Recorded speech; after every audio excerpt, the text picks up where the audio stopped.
ইমাম হোসেন রাদিয়াল্লাহু তাআলা আনহুর সেই শাহাদাত বরণ, অর্থাৎ এটা একটা মর্মান্তিক এবং মুসলমানদের জন্য এটি একটি কালো অধ্যায়।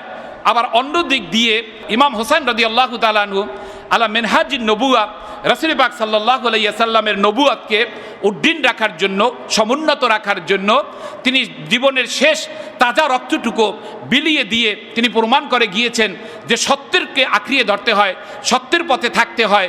এই ইতিহাস ইমাম হোসেন রাদিয়াল্লাহু তাআলা আনহুর শাহাদাত বরণ থেকে আমরা কিন্তু এই মেসেজটাই আমরা পাই যে ইমাম হোসেন রাদিয়াল্লাহু তাআলা আনহু শেষ পর্যন্ত যখন তার বংশধররা আর কেউ যখন বাকি রইল না, কেউ আর যুদ্ধের ময়দানে এসে ইমাম হোসেনের পাশে এসে যখন কেউ তরবারি অথবা তীর নিয়ে দাঁড়াতে সক্ষম হচ্ছিল না, এমন কোনো লোক না থাকার কারণে একাই কিন্তু তিনি লড়ে গিয়েছিলেন। কথা বলো ঠিক কিনা? একাই তিনি লড়ে গিয়েছিলেন এবং সেখানে বলেছিল সেখান থেকে রাসূলের শেষ বংশধর, শেষ নূর সেই মুহররম মাসের 10 তারিখে অস্তমিত হয়ে যায়। এরপরে বিভিন্ন ধরনের ইসলামের বিভিন্ন ধারা চলে আসে, বিভিন্নভাবে কলুষিত হয়েছে ইসলাম যুগের পর যুগে, নিজেদের স্বার্থের কারণে অথবা স্বার্থের নিজের মহলের কারণে অথবা বিভিন্ন কারণে এভাবে তারা ইসলাম ক্ষতবিক্ষত হয়েছে। আমরা আজকের এতটুকুই আমরা জানব যে ইমাম হোসেন রাদিয়াল্লাহু তাআলা আনহুর সেই শাহাদাত বরণ যে হয়েছিল সেই কাহিনীটা সর্বপ্রথম কে তাকে তরবারির আঘাত তাকে দিয়েছিল, কে সর্বপ্রথম তার উপর বর্ষা নিক্ষেপ করেছিল, কে সর্বপ্রথম তার মাথাকে দ্বিখণ্ডিত করেছিল এবং কার হাতে দিয়েছিল। আমি ইমাম হোসেন রাদিয়াল্লাহু তাআলা আনহুর এই ঘটনাটি যদি আমি বলতে যাই কারবালার, তাহলে একটু আমার পিছনে যেতে হবে। আমরা জানি রাসূল পাক সাল্লাল্লাহু আলাইহি ওয়াসাল্লামের বংশের ঊর্ধ্ব প্রপিতামহ ছিল আব্দে মানাফ। এই আব্দে মানাফের 4 সন্তান ছিল। একজনের নাম ছিল মুত্তালিব, আরেকজনের নাম ছিল নওফেল, আরেকজনের নাম ছিল হাশিম, আরেকজনের নাম ছিল আব্দে শামস। এই 4 জন সন্তানের মধ্যে পরিক্রমায় দেখা গেছে যে হাশেম তিনি দেখতে হৃষ্টপুষ্ট এবং সুদর্শন ছিল এবং তার এত বেশি যোগ্যতা এবং দূরদর্শিতা ছিল যে সে সেই রোমের এবং তৎকালীন সেই নাজ্জাশী বাদশার সাথে সে ব্যবসা করত।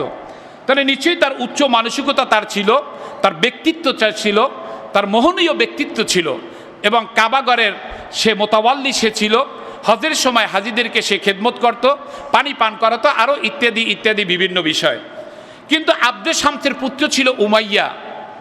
এখান থেকেই আমরা দেখব বনু হাশিম এবং বনু উমাইয়া, এই যে দুটি গোত্র, কুরাইশ বংশেরই দুটি বংশ, এই বংশের মধ্যে যুগের পর যুগ, যুগের পর যুগ, শতাব্দীর পর শতাব্দী তাদের মধ্যে দ্বন্দ্ব এবং মনোমালিন্য ছিল। এটা কেন ছিল এইটুকুর জন্যই আমি মূলত এখানে নিয়ে এসেছি যে সেই হাশিম যখন এই কাবাঘরের মোতাওয়াল্লি যখন ছিল, সব কিছুর দায়িত্ব যখন ছিল, নেতৃত্ব পর্যায়ে যখন তিনি অধিষ্ঠিত ছিলেন, তখনই তার ভাইয়ের ছেলে উমাইয়া সে বলছিল আমি আপনাকে এভাবে মানি না, হ্যাঁ আমি আপনাকে মানি না, বরং আমি চাই আপনার জায়গায় যেতে। তো সেই জন্য প্রয়োজন বোধে আপনার সাথে আমি যুদ্ধ করব, অর্থাৎ ভাতিজা এবং চাচা ভাতিজার মধ্যে যুদ্ধ হবে। তখন বলছে ঠিক আছে, যদি যুদ্ধ হয় তাহলে করো। তো ওই সময় নিয়ম ছিল যুদ্ধ করার পূর্বে একজন আরেকজনের সাথে ডিবেটিং হতো, কথা হতো, একজন আরেকজনকে কথা দিয়ে কুপকাত করত, এভাবে অবস্থা ছিল। তখন বনু খোজা গোত্রের এক ব্যক্তিকে বিচারক জাস্টিস হিসাবে নিযুক্ত করা হলো। চাচা এবং ভাতিজার ভিতর তর্ক বিতর্ক অনুষ্ঠান শুরু হলো। অনুষ্ঠান শুরু হওয়ার শেষে দেখা গেল যে ভাতিজা পরাজিত হলো এবং চাচা জিতে গেল। এমতো অবস্থায় এই ডিবেটিংয়ের পূর্বে, কম্পিটিশনের পূর্বে শর্ত ছিল যে পরাজিত হবে, হ্যাঁ সে কালো চক্ষু বিশিষ্ট 50টি উট বিজয়ীকে দিবে এবং 10 বছরের জন্য মক্কা থেকে নির্বাসন হবে। তো দেখা গেল যে এরই ধারাবাহিকতায় সেই উমাইয়া যখন পরাজিত হলো, সে 50টি কালো চক্ষু বিশিষ্ট উট প্রদান করল হাশিমকে এবং 10 বছরের জন্য সে নির্বাসন হলো। এখান থেকে শুধু ঘটনা যে আমরা দেখব যে হাশিম গোত্রের সেই আব্দুল মুত্তালিব, তারপর আমিরে হামজা, তারপর আব্বাস রাদিয়াল্লাহু তাআলা আনহু, এরপরে সেখানে আরও ছিল এই যে হাশিম এখানে ছিল, এরপরে ছিল আবু তালিব, এরপরে ছিল ওই যে আবুল আহাব, এরা ছিল এই দিকে। আর উমাইয়া গোত্রের এখানে ছিল আবু সুফিয়ান ছিল, এখানে ছিল মারওয়ান ছিল, হাকাম ছিল, এখানে ছিল আফফান। মারওয়ানের ছেলে হলো মারওয়ান এবং আফফানের ছেলে হলো ওসমান রাদিয়াল্লাহু তাআলা আনহু এবং আবু সুফিয়ানের সন্তান হলো কে? মুয়াবিয়া রাদিয়াল্লাহু তাআলা আনহু। এদিকে এই বনু উমাইয়া বংশ আর একদিকে হাশিমি বংশ, দুই ধারায় চলে যাচ্ছে। কিন্তু হাশিমি গোত্রের কাছেই কিন্তু সবসময় মক্কার চাবিকাঠি থাকতো, বাইতুল্লাহর চাবিকাঠি থাকতো এবং মোতাওয়াল্লির দায়িত্বটা তারা পালন করত। কিন্তু উমাইয়া বংশের এরা কোনোভাবেই এটা মানতে চাচ্ছিল না। কিন্তু পরবর্তীতে দেখা গেল যে ওসমান রাদিয়াল্লাহু তাআলা ইসলাম ধর্ম গ্রহণ করলেন, এরপরে মুআবিয়া রাদিয়াল্লাহু তাআলা ইসলাম ধর্ম গ্রহণ করলেন এবং মারওয়ানও ইসলাম ধর্ম গ্রহণ করার কারণে এই যে বনু উমাইয়া এবং হাশিমি বংশের মধ্যে বড় ধরনের একটি অন্তর্দ্বন্দ্ব এবং কলহ ছিল। এটা কিছুটা হলো লাঘব হয়েছিল। এখানে এই পর্যন্ত থেকে যাব। এখানে একটি পরিনিধানযোগ্য একটি বিষয় যে বনু ওই যে হাশিমের বিরুদ্ধে যুদ্ধ করেছিল উমাইয়া, কথা মনে আছে? আল্লাহ রসুল সাল্লাল্লাহু আলাইহি সাল্লামের বিরুদ্ধে যুদ্ধ করেছিল আবু সুফিয়ান, মনে আছে? হযরত আলী রাদিয়াল্লাহু তাআলার সাথে যুদ্ধ করেছিল মুআবিয়া রাদিয়াল্লাহু তাআলা আনহু এবং ইমাম হোসেন রাদিয়াল্লাহু তাআলার সাথে যুদ্ধ করেছিল ইয়াজিদ, কথা বুঝে যায়? তাহলে দেখা যায় যে এই যে একটা তালিকা, অর্থাৎ শুরু অনেক আগ থেকেই কিন্তু এটা চলে এসেছে। এই ঘটনা এ পর্যন্তই আমি রেখে গিয়ে আমি ওসমান রাদিয়াল্লাহু তাআলার কাছে যাব। ওসমান রাদিয়াল্লাহু তাআলা অত্যন্ত লাজুক এবং সরল মনের একজন খলিফা তিনি ছিলেন। যখন সেই মিশরের একজন গভর্নর ছিল, সেই মিশরের গভর্নরের কাছে যখন তাকে মিশরের গভর্নরের ব্যাপারে অভিযোগ উঠল যে এই আব্দুল্লাহ ইবনে সারা, হ্যাঁ, একে আপনি গভর্নর হিসেবে আপনি দিয়েছেন, এ তো সাহাবীদেরকে হত্যা করছে, এমন একটা অভিযোগ আছে। তারপরে হযরত আয়েশা রাদিয়াল্লাহু তাআলা সেই হজের মৌসুমের সময় বলেছেন যে আপনি এমন একজন মিশরের গভর্নর বানিয়েছেন যার ব্যাপারে সাহাবী হত্যা করার অভিযোগ রয়েছে। তখন ওসমান রাদিয়াল্লাহু তাআলা বলছে ঠিক আছে, তাহলে তাকে আমি পদচ্যুত করে তাকে আমি বাদ দিয়ে তাহলে আপনারাই বলেন কাকে দেওয়া যায়। তখন নাম আসলো মুহাম্মদ ইবনে আবু বকর রাদিয়াল্লাহু তাআলার সন্তান মুহাম্মদ, হ্যাঁ, বলতেছে তাকে আমরা সেই গভর্নর আমরা বানাতে চাই। সেই মুহাম্মদ ইবনে আবু বকর এবং তার সঙ্গী সাথীদেরকে নিয়ে ওসমান রাদিয়াল্লাহু তাআলার পক্ষ থেকে সেই রাষ্ট্রীয় সিলগালা নিয়ে দায়িত্বপত্র নিয়ে তিনি চললেন সেই মিশরের উদ্দেশ্যে। কিন্তু যখন 3 মঞ্জিল যখন চলে গেলেন, হঠাৎ করে দেখতেছেন যে ওসমান রাদিয়াল্লাহু তাআলা যেই উষ্টি ব্যবহার করেন সেই উষ্টি, হ্যাঁ, এবং তার যে গোলাম, এই গোলামকে পাশ দিয়ে খুব দ্রুত বেগে চলতে দেখতে লাগলো। তখন ওই মুহাম্মদ ইবনে আবু বকর এবং আরও অন্যান্যের সন্দেহ হলো যে ব্যাপারটা কি, যে এভাবে যাচ্ছে কোথায়। তখন তাদেরকে ধরাশায়ী ধরার পরে বলতেছে তোমরা কোথায় যাচ্ছ, কেন যাচ্ছ, এবং তাকে তল্লাশি করে দেখলো তার ভিতরে একটা চিঠি। সেই চিঠির ভিতর লেখা আছে যে মুহাম্মদ ইবনে আবু বকর এবং তার দলবল যখন মিশরে পৌঁছবে, সেখানে গভর্নরকে বলা হয়েছে যাওয়ার সাথে সাথে তাদেরকে কতল করে ফেলবে। আশ্চর্য ব্যাপার, যেখানে ওসমান রাদিয়াল্লাহু তাআলা আনহু মুহাম্মদ ইবনে আবু বকরকে দেওয়া হলো, গভর্নর হিসেবে তাকে প্রেরণ করলেন, অথচ আবার তাকে মেরে ফেলার জন্য বলা হলো। এটা তো কোনোভাবেই মেনে নেওয়া যায় না। সুতরাং হ্যাঁ, ওই ষড়যন্ত্রীকে ধরে নিয়ে ওসমান রাদিয়াল্লাহু তাআলার কাছে চলে আসলেন।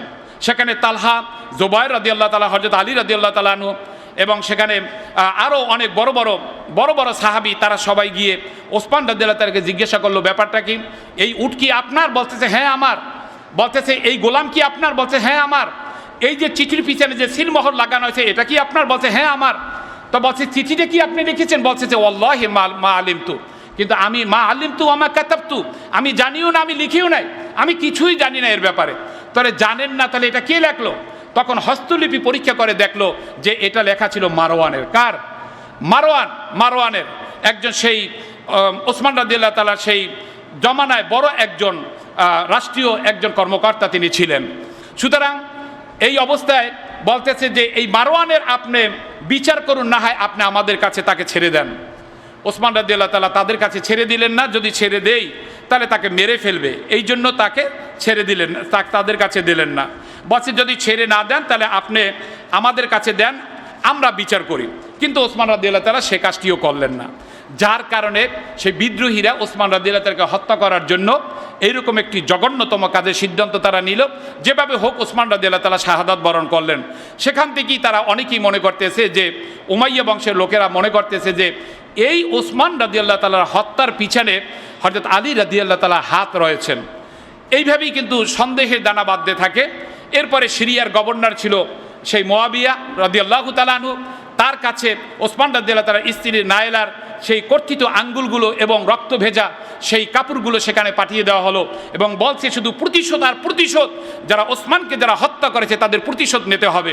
সুতরাং সিরিয়ার সেই গভর্নর মুয়াবিয়া রাদিয়াল্লাহু তাআলা আলী রাদিয়াল্লাহু তাআলার কাছে মামলা দায়ের করলেন যে এদের প্রতিশোধ নেওয়া হোক। কিন্তু আলী রাদিয়াল্লাহু তাআলা ভাবলেন যে এইমাত্র ক্ষমতা, এইমাত্র এই অবস্থায় আমি যদি বিচার করি তাহলে আবার খেলাফতের মধ্যে আবার দ্বন্দ্ব এবং রাহাজানি হয়ে যাবে। সুতরাং তিনি প্রতিশোধ নিতে বিচার করতে একটু বিলম্ব তিনি করতেছিলেন। কিন্তু তারপর সবাই এই অবস্থা নিল যে আলী রাদিয়াল্লাহু তাআলা করেছেন। আমি সেদিকে আর যাচ্ছি না, কারণ এই ঘটনা যদি বলি তাহলে অনেক বড় ঘটনা হয়ে যাবে, শেষে আমি আমার ইতিও টানতে পারবো না। আমি চলে যাচ্ছি সরাসরি ইমাম হোসেন রাদিয়াল্লাহু তাআলা আনহু। আমি শুধু এতটুকুই টানলাম যে বনু উমাইয়া এবং হাশিম এই গোত্রের ভিতর দ্বন্দ্বটা কিন্তু মুয়াবিয়া রাদিয়াল্লাহু তাআলা আলী রাদিয়াল্লাহু তাআলার মধ্যেই নয়, এই ঘটনাটা কিন্তু অনেক আগ থেকে শুরু হয়েছে। কথা বলো ঠিক কি না? অনেক আগ থেকে শুরু হয়েছে। তো এখানে ইমাম হোসেন রাদিয়াল্লাহু তাআলা আনহু যখন মুয়াবিয়া রাদিয়াল্লাহু তাআলা যখন ইন্তেকাল করলেন, তার আগেই ইয়াজিদকে তিনি খেলাফতের দায়িত্ব তাকে দেওয়া হলো। দায়িত্ব দেওয়ার পিছনে অনেকগুলো কারণ ছিল। আসলে আমাদের এইখানেই কিন্তু সমস্যা যে সঠিক জিনিসটা আমরা জানি না। যে ইবনে কাসিরের বেদায়া আর নেহায়া, তারপর ইবনে জারির অনেক ঘটনাবহুল ঘটনা লিখেছেন, কিন্তু তারপরও কিন্তু থেকে যায় যে এই যে ঘটনাগুলো ঘটেছে এটার সত্যতা কোথায়, এটার সত্যতা কোথায়। যদি সত্যতা যদি না হয় তাহলে আমি যে কথাগুলো বলতেছি এই কথাগুলো সম্পূর্ণ মিথ্যা হবে, এছাড়া আর কিছুই হবে না। যার কারণে কথাগুলো আস্তে আস্তে বলতে হয়, ভয় নিয়ে বলতে হয় যদি সত্যি না হয়। অতএব এই ব্যাপারে আমরা মধ্যপন্থা সবসময় অবলম্বন করি। যাক, আমি সেদিকে যাচ্ছি না। আমি ইমাম হোসেন রাদিয়াল্লাহু তাআলা আনহু ভাবলেন যে কোনোভাবেই ইয়াজিদকে মেনে নেওয়া যায় না, এবং কুফার লোকেরা এত বেশি চিঠি ইমাম হোসেন রাদিয়াল্লাহু তাআলার কাছে লিখলেন, লিখতে প্রায় 2 বস্তা চিঠি লিখেছেন। শুধু একটাই যে আপনি কুফায় চলে আসেন, আপনাকে পূর্ণ শেল্টার দেওয়া হবে, আপনার অধীনে থেকে আপনার হাতে বয়াত গ্রহণ করব, এবং আপনার মাধ্যমে আলা মিনহাজ নবুয়া আবার পুনরুদ্ধার হবে। আপনি আপনার নানার সেই ঐতিহ্যকে ফিরিয়ে নিয়ে আসবেন, খোলাফায়ে রাশেদার ঐতিহ্যকে আপনি ফিরিয়ে নিয়ে আসবেন। যার কারণে ইমাম হোসেন রাদিয়াল্লাহু তাআলা আনহু ভাবলেন যে আমার এই সুযোগটা গ্রহণ করা উচিত, কারণ এটা যদি না করি তাহলে এই মানুষগুলো অনেক কষ্ট পাবে এবং তাদের উপর অনেক অত্যাচার হবে। যার কারণে ইমাম হোসেন রাদিয়াল্লাহু তাআলা আনহু তার পরিবার সহ প্রায় 100-র কাছাকাছি লোকদেরকে নিয়ে তিনি সেই কুফার উদ্দেশ্যে রওনা হবেন। আব্দুল্লাহ ইবনে আব্বাস রাদিয়াল্লাহু তাআলা যখন জানতে পারলেন তিনি যাবেন এরকম কুফায়, তখন বলতেছে তুমি যেও না, আপনি যাবেন না, ওখানে কুফাবাসীরা আপনার সাথে বিশ্বাসঘাতকতা করবে, ইতিপূর্বেও করেছে, আপনি এটা মেনে নেন, আপনার সাথে তারা বিশ্বাসঘাতকতা করবে, আপনি চলে গেলে সেখান থেকে ফিরে আসার সুযোগ আর কিন্তু থাকবে না। কিন্তু ইমাম হোসেন রাদিয়াল্লাহু তাআলা আনহু তিনি কোনোভাবেই ফিরলেন না, যে বলতেছেন আমি যাব, কারণ দিনের জন্য আমি যাব, দিনকে রক্ষা করার জন্য যাব, দিনকে সমুন্নত করার জন্য আমি যাব। আব্দুল্লাহ ইবনে জাফর তিনি ছিলেন মক্কায়, তখন সেখানে যখন জানতে পারলেন যে ইমাম হোসেন রাদিয়াল্লাহু তাআলা যাবেন, তিনি একটি চিঠি লিখলেন, এবং সেই মক্কার ওলি বা গভর্নর ছিল, ইয়াজিদের পক্ষ থেকে গভর্নর ছিল আমর ইবনে সাদ ইবনে আল আস। তার মাধ্যমে চিঠি লিখিয়ে দিলেন যে আপনি এই ভুলটি কখনোই করবেন না, আপনি কুফা যাবেন না, কারণ কুফা যদি আপনি যান আপনার জন্য কিন্তু বেদনাদায়ক কিছু ঘটনা কিন্তু অপেক্ষা করতেছে, কোনোভাবেই আপনি যাবেন না। কিন্তু ইমাম হোসেন রাদিয়াল্লাহু তাআলা কিন্তু থামলেন না যে আমি সামনেই যাব, পিছনে যাওয়ার কোনো সুযোগ নাই। মুসলিম ইবনে আকিলকে পাঠানো হলো, দেখো তুমি কুফার কি অবস্থা, এটা অনুকূল কিনা না প্রতিকূলে, তুমি এটা গিয়ে তুমি পরখ করো বা পরীক্ষা করো।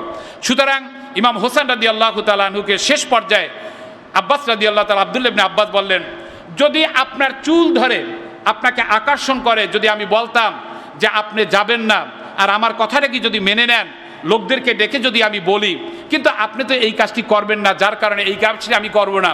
সত্যি যদি যেতেই চান তাহলে আপনি মহিলাদেরকে রেখে আপনি শুধু যান, পুরুষ যান, মহিলাদেরকে নেবেন না। কিন্তু ইমাম হোসেন রাদিয়াল্লাহু তাআলা ভাবলেন যে না, যেহেতু সবাইকে নিয়েই যেতে হবে, এখানে তাদেরকে অনিরাপত্তার মধ্যে রেখে যাওয়া কোনোভাবেই ঠিক হবে না।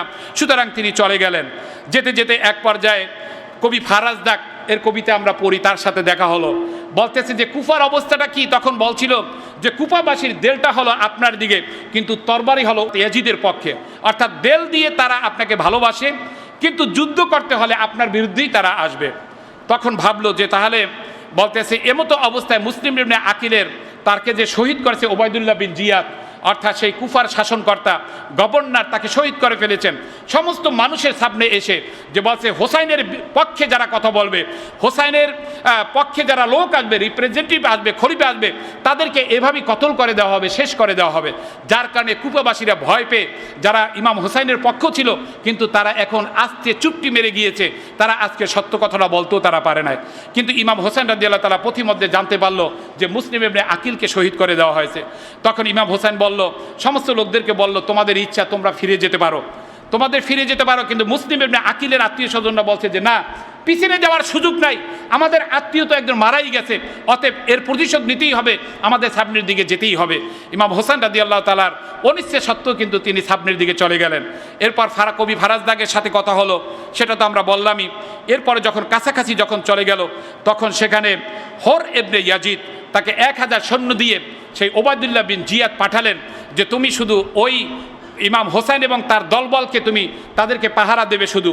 এভাবে দিতে বলতেছে কোনোভাবেই ইমাম হোসেনকে পাহাড়কে পিছনে রেখে অথবা কোনো উঁচু জায়গায় অথবা কোনো গাছপালা এমন কোনো জায়গায় ইমাম হোসেনকে থাকার সুযোগ দেওয়া যাবে না, বরং তাকে শুধু হাঁটাবে আর হাঁটাবে, কোনোভাবেই স্থির দেবে না। কিন্তু যেখানে গাছপালা লতাপাতাহীন মরুপ্রান্তর, যেখানে এখানে থাকার সুযোগ আছে, কিন্তু কোনোভাবেই পাহাড়কে পিছনে রেখে গাছকে পিছনে রেখে দেবে না, তাহলে এগুলো তার শেল্টার হবে, তার আরও শক্তি বেড়ে যাবে। যার কারণে হর ইবনে ইয়াজিদ 1000 সৈন্য নিয়ে তার পাহারায় থাকলেন। হরের সাথে কয়েকবার বৈঠক হলো যে তুমি এভাবে করছো কেন, আমাকে তো কুফায় আসতে বলেছে, আমার সাথে তারা এভাবে কেন করছে? বলতেছে না, আপনাকে তো কেউ আসতে বলে নাই। তখন এখানে আকবা ইবনে আশআস নামক একজন সঙ্গী ইমাম হোসাইনের বলতেছে তুমি তোমার সেই চিঠিগুলো দেখাও তো। 2 বস্তা চিঠি ফালালো, বলতেছে এই চিঠিগুলো কার? হর ইবনে ইয়াজিদ বলল যে এগুলো আমাদের চিঠি নয়, এগুলো আমাদের চিঠি নয়। সুতরাং কয়েকবার যখন বৈঠক হয়ে গেল, ইমাম হোসাইন একটি স্বপ্ন দেখলেন, কসরে বানি মাকতাল নামক জায়গায় স্বপ্ন দেখলেন। স্বপ্ন দেখার সাথে সাথে বললেন ইন্না লিল্লাহি ওয়া ইন্না ইলাইহি রাজিউন। তিনি বুঝতে বললেন যে কঠিন বিপদের মধ্যে তিনি পতিত হয়েছেন। তার সঙ্গী সাথীদেরকে বলছেন যে আমাদের মনে হয় মৃত্যু ছাড়া আর কিছুই নয়, তবে জীবনের শেষটুকু দিনের পথের জন্য আমরা ব্যয় করব, এছাড়া আমাদের আর কোনো গত্যন্তর নেই। ঠিক মুহররম মাসের 2 তারিখ সেই কারবালায় পৌঁছলো। যখন বালা বলতেছে কার্ব মানে বিপদ, বালা মানে বিপদ, দুঃখ কষ্ট। কার্ব বলতেছে আমরা বিপদের মধ্যে এসে পড়ে গেছি আমরা, অতএব আমাদের আর রক্ষা নাই, যতটুকু থাকবো আমরা দিনের জন্যই থাকবো, আল্লাহর জন্যই থাকবো, আল্লাহ রাজি খুশি করার জন্যই থাকবো। সেখানে পাঠানো আমর ইবনে সাদ ইবনে আবি ওয়াক্কাসকে 4000 সৈন্য দিয়ে পাঠানো হলো, এবং পাঠিয়ে দেওয়ার পর তারপর সাথে কয়েকবার বৈঠক হলো। বৈঠকের মধ্যে ইমাম হোসেন রাদিয়াল্লাহু তাআলা বললেন আমাকে তুমি 3টি সুযোগ দাও, আমি যেখান থেকে এসেছি সেখানে তুমি আমাকে যেতে দাও, আর যদি না হয় তাহলে তুমি আমাকে ইয়াজিদের কাছে যেতে দাও, আমি তার সাথে কথা বলবো, সেটাও যদি না হয় তাহলে তুমি কোনো মুসলিম রাষ্ট্রে আমাকে প্রেরণ করো, আমি সেখানে গিয়ে ধর্মকর্ম নিয়ে আমি থাকবো। এই 3টি বিষয় যখন হলো, ওবায়দুল্লাহ বিন জিয়াদের কাছে আমর ইবনে সাদ ইবনে আবি ওয়াক্কাস বলতেছে আল্লাহ তাআলা সহজেই আমাদের কাজ সমাধান করে দিয়েছেন, যুদ্ধ ছাড়াই আমরা এই বিপদ থেকে আমরা রক্ষা পেয়েছি। যে ইমাম হোসেন রাদিয়াল্লাহু তাআলা 3টি শর্ত দিয়েছেন, যে কোনো একটা মেনে নিলেই আমাদের হবে। ওবায়দুল্লাহ বিন জিয়াদ সে এই শর্তগুলো মেনে নিল, বলতেছে অসুবিধা নাই, যদি তারা মেনে নেয় তাহলে অসুবিধা নাই। কিন্তু সেখানে ছিল সিমার ইবনে বিন জোশান, সিমার সেখানে ছিল, বলতেছে না, ইমাম হোসেন আপনার করতলগত হওয়ার কারণে সে আজকে নিজেকে অসহায় মনে করে সে এই প্রস্তাব দিয়েছে, কিন্তু আমাদের নাগাল থেকে যদি সে বের হয়ে যায় আবার সে দ্বিগুণ শক্তি নিয়ে আমাদের বিরুদ্ধে সে লড়বে, তখন আর কিন্তু তার সাথে আমাদের পারা সম্ভব হবে না। অতএব শত্রু যখন নিজ দুর্গে চলে এসেছে তাকে আর রক্ষা নয়, তার একটাই শুধু সিদ্ধান্ত হবে সরাসরি উইদাউট এনি কন্ডিশন, কোনো কন্ডিশন ছাড়াই ইয়াজিদকে খলিফা হিসেবে বায়াত গ্রহণ করতে হবে, আর যদি না করে তাহলে দেহ টুকরো টুকরো করে দিতে হবে, এটাই শুধু জান, এছাড়া আর অন্য কিছু নাই। তখন সেই ওবায়দুল্লাহ বিন জিয়াদ কিছুটা নমনীয় হলো, যখন বুঝতে পারলো যে সীমার এই কথাটা বলেছে এটাই সঠিক, তখন সেই সীমারকে চিঠি নিয়ে পাঠিয়ে দেওয়া হলো আমর ইবনে সাদের কাছে যে তোমাকে কি পাঠিয়েছি ইমাম হোসেনের সাথে সন্ধি করার জন্য? তোমাকে পাঠিয়েছি ইমাম হোসেন সরাসরি ইয়াজিদের হাতে বায়াত গ্রহণ করবে, না হয় তাকে দেহকে টুকরো টুকরো করে দেওয়া হবে, এই জন্যই শুধু পাঠিয়েছি। এছাড়া যদি তুমি এর ব্যত্যয় যদি ঘটাও তাহলে সীমার তোমার সেনাপতির দায়িত্ব নিয়ে সীমারই কিন্তু সেনাপতির দায়িত্ব পালন করবে। এই সীমার ছিল হযরত আলী রাদিয়াল্লাহু তাআলা আনহুর একজন স্ত্রী ছিল উম্মুল বানিন বিনতে খুররাম। এরই ফুপু, এর ছিল সীমারের ফুপি ছিল। সুতরাং এই দিক দিয়ে কিন্তু ইমাম হোসেন রাদিয়াল্লাহু তাআলা আনহু এবং সীমার কিন্তু আত্মীয়, এবং তার 4 জন ভ্রাতাও ছিল। বলছে তোমাদের 4 জনকে আমরা নিরাপদ দিব, সীমার বলেছিল। বলতেছে ওই 4 জন বলেছিল যে ইমাম হোসেন যেখানে নিরাপত্তা পাবে না, আমান পাবে না, সেখানে আমাদের কোনো নিরাপত্তার দরকার নাই, বরং ইমাম হোসেনের যে অবস্থা হবে আমাদেরও সেই একই অবস্থা হবে। প্রিয় উপস্থিতি, একদম সময় শেষ, 2 থেকে 3 মিনিট আমার সময় আছে, এর মধ্যেই আমি শেষ করে দেবো ইনশাল্লাহ। আমি সর্বপ্রথম একদম এভাবে যুদ্ধ করতে করতে করতে শেষ প্রায় 14 জনের মতন সেই ইমাম হোসাইনের পক্ষে বনু হাশিমের গোত্রেরা শহীদ হলো। তখন ইমাম হোসাইনের একদম শেষ পর্যায়ে যখন কেউ নাই, ছোট্ট শিশু জন্ম ভূমিষ্ঠ হলো, তাকে দেওয়া হলো ইমাম হোসাইনের হাতে। ইমাম হোসাইন যখন তাকে নিয়ে আদর যখন করতেছিল, তখন হঠাৎ করে শত্রুপক্ষের একটা তীর এসে তার গলায় বিঁধে মুহূর্তের মধ্যে ওখানেই সে মৃত্যুর কোলে ঢলে পড়ল, এবং সমস্ত হাত রক্তে রঞ্জিত হলো। ইমাম হোসাইন সেই রক্ত নিয়ে সমস্ত দেহে মাখলো এবং আলহামদুলিল্লাহ বলল যে আল্লাহ, আমার এই ভূমিষ্ঠ সদ্যজাত শিশুটাকেও তুমি এভাবে শাহাদাতের মর্যাদা দিলে, সুবহানাল্লাহ ওয়া বিহামদি। সুতরাং এভাবেই ঘটনা ঘটল। যখন ইমাম হোসাইন এরপরে সে বলল আমার তো আর কিছুই নাই, তাহলে আমি যুদ্ধ করা শুরু করে দেব। ঠিক এমতো অবস্থায় সেই তাঁবু থেকে ছোট্ট একটা শিশু আসলো যে আমি বেঁচে থাকতে আমার চাচার গায়ে হাত দিবে তোমরা, এটা কোনোভাবেই হতে পারে না, আমি জীবন পর তোমাদের সাথে যুদ্ধ করব। এ কথা বলে বলে যখন এই কথা বলছিল, হঠাৎ করে একজন ওই শত্রুপক্ষীয় লোক সেই তরবারি দিয়ে আঘাত করলো। আঘাত করার সাথে সাথে সে ওখানেই শেষ হয়ে গেল। সর্বপ্রথমে ইমাম হোসাইনকে আঘাত করলো বাহার ইবনে কাব। বাহার ইবনে কাব ইমাম হোসাইন রাদিয়াল্লাহু তাআলাকে আঘাত করলো। আব্দুল্লাহ ইবনে আম্মার বলেন যে ওই দিন ইমাম হোসেন রাদিয়াল্লাহু তাআলাকে দেখেছি যে তার এত ইমানি বলিয়ান ছিল, এত দৃঢ় চেতনা তার মধ্যে ছিল, এমন ইমানের তেজ তার মধ্যে ছিল, যেদিকে যায় সেদিকে ফাঁকা হয়ে যায়, শত্রুরা কেউ তাকে আঘাত করার সুযোগ তার সাহস পায় না। সুতরাং ইমাম হোসেন যতক্ষণ পারলো ততক্ষণ করলো, কিন্তু সর্বশেষ সেই বাম হাতে জুরআ ইবনে আবি শরীফ বাম হাতে সেই তরবারি দিয়ে আঘাত করলো। ইমাম হোসেন রাদিয়াল্লাহু তাআলা লুটিয়ে পড়লেন। এরপরে সিনান ইবনে আনাস ইবনে নাখি তিনি সর্বপ্রথম ইমাম হোসেন রাদিয়াল্লাহুকে বর্ষা দিয়ে তাকে বারবার তাকে আঘাত করতেছিল। আঘাত করার পর বলতেছিল, যখন সে ধরাশায়ী হয়ে গেল, মৃত্যুর বায়ুটা প্রাণ বায়ুটা যখন চলে গেল, তখন বলতেছে এই সিনান ইবনে আনাস নাখি বলতেছিল একে মাথা থেকে, দেহ থেকে মাথাকে বিচ্ছিন্ন করো, কিন্তু কেউ সাহস পায় না, এমন পাপিষ্ঠ কেউ হতে চায় না যে কে এই কথাটা নিয়ে সারা পৃথিবীতে কলঙ্কময় কলঙ্কের গ্লানি টানবে, এটা হতে পারে না। সুতরাং সেই সিনান ইবনে আনাস নাখি তিনি সেই তার দেহ থেকে মাথাটাকে দ্বিখণ্ডিত করে দিলেন। দ্বিখণ্ডিত করে একে খাওলা ইবনে ইয়াজিদের কাছে তার কাছে মস্তিষ্ক দিলেন। এরপরে ওই কুফায় নিয়ে গেছে, ওখান থেকে সিরিয়া নিয়ে গেছে, অনেক অনেক ঘটনা। মোটামুটি এভাবেই সর্বশেষ ইমাম হোসেন, আল্লাহ রসুলের শেষ বাতি, বনু হাশেমের শেষ বাতি, সেই ইমাম হোসেন রাদিয়াল্লাহু তাআলা আনহু এভাবে একাই ইসলামকে রক্ষার জন্য বাতিলের সাথে সমঝোতা না করে যতটুকু শক্তি ছিল তার সন্তানের সকলকে বিসর্জন করে দিয়ে তারপর তিনি ইসলামের আলোকে বাতিকে বেঁচিয়ে রাখিয়েছিলেন, বলি আলহামদুলিল্লাহ। সুতরাং সেই দিনটি আজকের আমাদের কাছে বারবার নাড়া দেয়, আমরা আবার উজ্জীবিত হতে পারি, আমরা আবার বাঁচার আমরা স্বাদ পাইতে পারি। আবার সেইখানে আমরা দেখা গেছে যে 72 জনের মতন ইমাম হোসেনের পক্ষেও শহীদ হলেন, এবং ইবনে জিয়াদের পক্ষে প্রায় 88 জন তারা নিহত হলো। এভাবেই এই 10ই মুহররমের ঘটনা সমাপ্ত হয়েছিল। আপনারা দেখছেন এটিআর টেলিভিশন, সত্য প্রবর্তনে ঐক্য।